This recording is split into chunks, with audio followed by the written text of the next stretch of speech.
Дауысты және дауыссыз дыбыстар. Дауысты дыбыстар ол тәуелсіз дыбыстар. Дауыссыз дыбыстар олар тәуелді. Жалпы дауысты дыбыстар деген ауыз қуысынан емін-еркін, еш кедергісіз шыққан дыбыстар.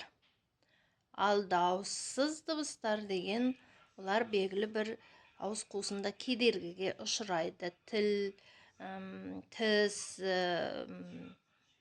ерін оларға кедергі жасайды. Сол себептен олар тек қана дауысты дыбысты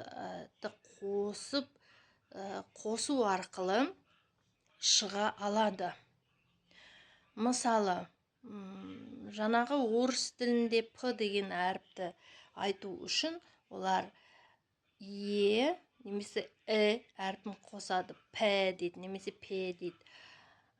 Қазақ тілінде көбінесе әріптің атауын атаған кезде алдында немесе соңында немесе әріп дыбыстарды қолданады.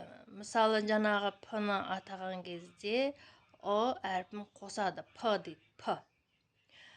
Орыс тілінде р-ны атаған кезде олар р дейді. Әрпін қосып айтады. Ал қазақ тілінде р дейді. Әрпін қосады. Міне, сол себептен